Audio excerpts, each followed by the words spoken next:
ఇదివరకు ఒక 6-7 ఇడ్లీలు ప్లేట్లో పెట్టేసుకుని చక్కగా ఒక కప్పు సాంబారు ఇంత కొబ్బరి పచ్చడి వేసుకుని నెయ్యి వేసుకుని తింటే మనం కంఫర్టబుల్గా తినేసేవాళ్ళం. ఇప్పుడు ఎందుకో హరాయించుకుంటాం, లేదా ఎన్ని క్యాలరీస్, ఒక ఇడ్లీ ఎంత సైజ్ ఇడ్లీ, ఇవన్నీ చూసుకుంటూ అంటే చూసుకోవాల్సిన పరిస్థితుల్లో ఇన్ఫర్మేషన్ కూడా వచ్చేసింది. సో తినేటప్పుడే ఒక స్ట్రెస్లో తింటున్నాం మనం. So how do you approach food from the perspective of long term ailments like cancer? అంటే ఫుడ్లో balance is most important and choices is most important. ఫండమెంటల్గా చెప్పాలంటే green leafy vegetables, fruits, 4 to 5 servings of fruits in your meals is going to do lot of good అండి. అంటే ఇందాక మనం tobacco గురించి మాట్లాడాం కదా, అట్లానే ఫ్రూట్స్ అండ్ వెజిటబుల్స్ పర్సే ఒక 20% క్యాన్సర్స్ తగ్గిస్తాయి.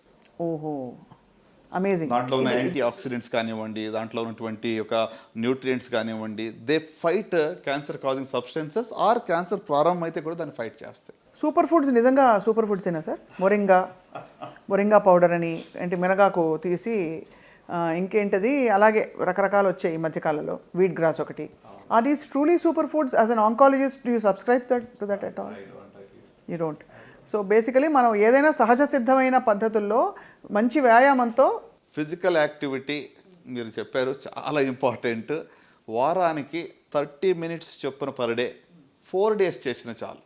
120 minutes of physical activity per week చేస్తే చాలా జబ్బులు రాకుండా చూసుకోవచ్చు. నాట్ జస్ట్ క్యాన్సర్, డయాబెటీస్ కానివ్వండి, హైపర్ టెన్షన్, కార్డియాక్ ఇష్యూస్ అన్నీ.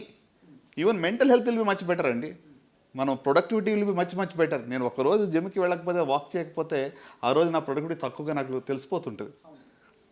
సో ఫిజికల్ యాక్టివిటీ అనేది నిజంగా అంటే పోస్ట్ కోవిడ్ ఎక్కువ మంది ఇంకా స్క్రీన్ అడిక్షన్ ఎక్కువ అయిపోయింది. ఇప్పుడు అన్నీ కూర్చుని చోట వస్తున్నాయి కదండి మీకు, స్విగ్గీలు, జొమాటోలు, ఎక్కడ బయటికి వెళ్ళి ఎక్కడికి వెళ్ళక్కర్లేదు కూడా, కూర్చుని చోట అన్నీ వచ్చేస్తున్నాయి.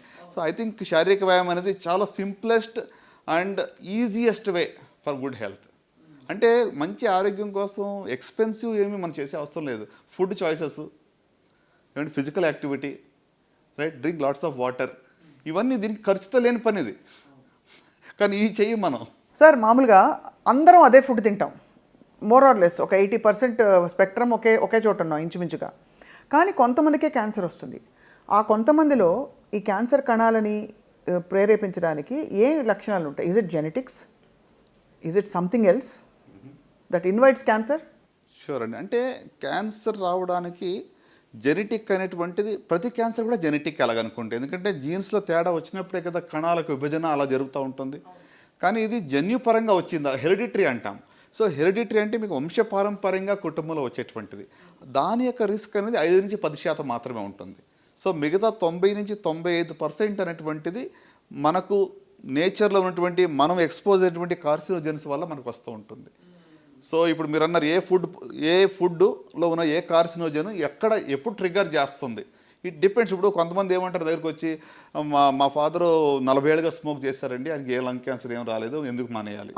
అవును, కరెక్ట్. చాలా కామన్ జస్టిఫికేషన్ మన కామెంట్స్లో కూడా పెడతారు సార్ ఇలాంటివి. అవును, కొంతమందికి రాలేదు అన్నంత మాత్రాన మనము దీనివల్ల వస్తుందని దాన్ని డిస్ప్రూవ్ చేయట్లేదు. 90% of the lung cancers direct related to smoking prove చేసాం. 10%లో మాత్రమే నాన్ స్మోకర్స్ కూడా లంగ్ క్యాన్సర్ రావచ్చు. అవును, correct. Okay, at the same time స్మోకర్స్లో రాలేదు అంటే దట్ డజంట్ మీన్ దట్ ఇంకా స్మోక్ చేస్తే ఏం కాదనేది కాదు. మనం దాన్ని you can't prove the other way round. So ఎందుకు వస్తుంది అంటే వాళ్ళలో ఆల్రెడీ ఒక ప్రిడిస్పోజిషన్ ఉండాలి. Over a period of time ఈ కార్సినోజెన్స్ రెగ్యులర్గా ట్రిగ్గర్ చేస్తాయి, క్యాటలిస్ట్గా పనిచేస్తాయి. ఈ కణాల యొక్క జెనెటిక్ చేంజ్ అంటే ఇప్పుడు ట్యూమర్ సప్రెసర్ జీన్ అని ఉంటుంది. అంటే ఒక కణాల విభజన జరగకుండా ఉండేటువంటి ఒక జీన్ ఉంటుంది, దాన్ని ఆల్టర్ చేస్తాయి. ఆల్టర్ చేసినప్పుడు అది సప్రెషన్ బదులు కీప్ డివైడింగ్ ఉంటుంది. అంటే ట్రాఫిక్ సిగ్నల్స్ ఫెయిల్యూర్ అయినట్టు అనుకోండి. Instead of green it says red. Okay, 2 చోట్ల 3 చోట్ల సిగ్నల్స్ రెడ్ అయింది అనుకోండి, ట్రాఫిక్ అంతా వచ్చి జామ్ అయిపోతుంది ఒకే చోట. సో ఒక లంప్ ఫార్మ్ అవుతుంది. So it's a failure of signalling system. మన కణాల్లో ఉన్న సిగ్నల్స్, కణాల విభజన జరగాల వద్దా, ఆగు అనే దానికి బదులు వెళ్ళు అని చెప్తా ఉంది. So it keeps on dividing అని. సో అంటే ఇది it's triggered by various carcinogens, అంటే ఈ యొక్క క్యాన్సర్ కాజింగ్ సబ్స్టెన్సెస్, దానివల్ల జరుగుతూ ఉంటుంది. సార్ ఆటో ఇమ్యూన్ కండిషన్స్కి క్యాన్సర్కి ఏమైనా సంబంధం ఉందా?